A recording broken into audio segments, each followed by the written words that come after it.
This is Optimal Relationships Daily, episode 1410. Feeling gloomy for far too long? Fight Back by Lisa Merlo-Booth of lisamerlobooth.com. Hello, everybody, and thanks for joining another episode of ORD, hosted by me, Greg Audino. As always, I've got an article for you that can really stand to help you build healthier relationships, including with yourself. I think you're going to like this one from longtime contributor Lisa Merlo-Booth. So let's jump in now and hear her work as we optimize your life. Feeling gloomy for far too long? Fight Back by Lisa Merlo-Booth of lisamerlobooth.com. Many people struggle with feeling gloomy, down, or even depressed from time to time. Sadness and feeling down is a normal part of the human condition. If we're not careful, though, what's a normal part of being human can turn into a more serious issue. Fortunately, feeling down can be turned around if we start taking active steps to shift it. For those of you who struggle with depression, this is true for you as well.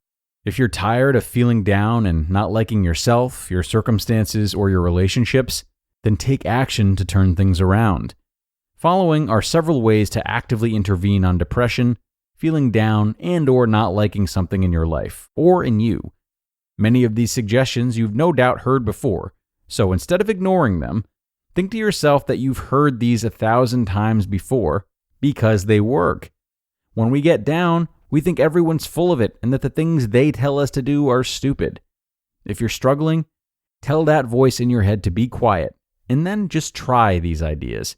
You have nothing to lose. Number 1, tell the inner critic in you to shut up. You cannot feel better when you have a constant voice in your head telling you how much you suck, or how fat you are, or how disgusting you are, and on and on. Cut the negative self-talk. It's your worst enemy. Tell it to shut up and refuse to give it airtime. Our inner critic's goal is to keep us down.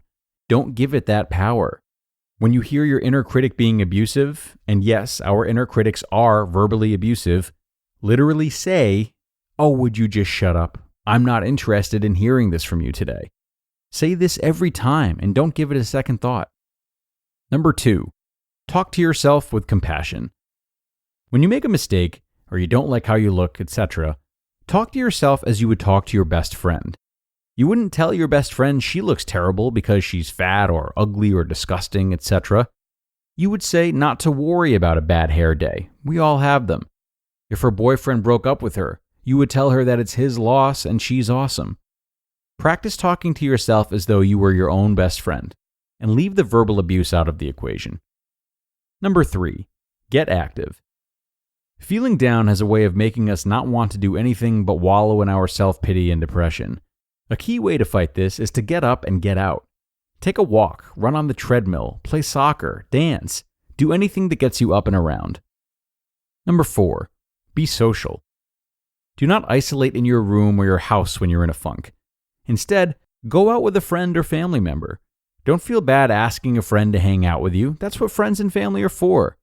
Choose one friend or family member you trust and talk with them about what's going on. Allow them to help you through it. Number 5, watch your thinking. Keep your thinking in the present and don't start ruminating about how bad things are or will always be. When we're in a funk, our lens is skewed and we tend to start catastrophizing and going to the worst possible case scenario. Don't allow yourself to go there. Stay in the present and remind yourself that this is a moment in time. Refuse to obsess over an issue or a person or a situation. Give it no more than a couple of minutes of your attention and then move on. It will be there later for you to address. Give your mind a rest. Number 6, watch your actions. Do things that help you feel better, not worse. If you're on social media, don't broadcast your misery. You will feel more miserable. Try doing things that are more upbeat. Talk more positively about yourself and others. Get things done that need to get done.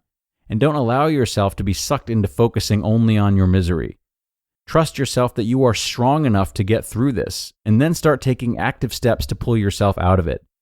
Do kind acts for others, listen to music, watch positive movies, not downers. Number 7, seek help. If you're not able to incorporate these steps, or you are able and you're still feeling depressed, then seek help. Sometimes life throws us off chart and we need some help re-navigating our way back to nicer waters. Depression can be a powerful undercurrent that you may need to talk to a professional to help you find your way back. Depression can also have a biological component to it, and in some cases medication should be explored. Be your best friend and do whatever you need to do to start feeling better. You deserve it, no matter what your inner critic says.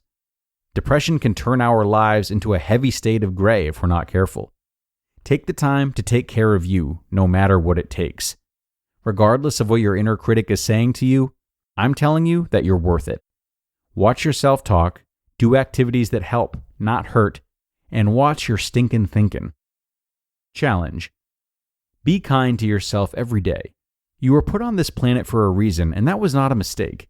Know that you have the power within you to turn things around, and don't stop until you do. Love yourself enough to take care of yourself. You just listened to the post titled, Feeling Gloomy for Far Too Long? Fight Back by Lisa Merlo-Booth of lisamerlobooth.com. And thanks a lot to Lisa for this post. Much appreciated as always when we hear from her. Now I could talk about this one for a while, but I'm going to focus on her fifth bullet, which is to watch your thinking. Now this one can go south if you're not careful. When we aren't able to stay present or keep level thoughts, often that very frustration doubles our displeasure, and we start to feel bad about feeling bad, if you will. Well, if you're doing all of this thinking anyway and you can't escape the negative thoughts, my challenge for you would be to pair each negative thought with a contradictory one that can't be disproven. For example, if you're angry with a friend who continues to cancel on you, the thought in your mind might be something about how they're too busy for you and you aren't worth their time. And that's ultimately a story, right? So for each story like this, create a different possible story. In this scenario, it might be, maybe they have something they're feeling too uncomfortable to tell me, and this is my chance to reach out and see if they need support. Or maybe they just have so much on their plate, and this is my opportunity to do a big favor for them.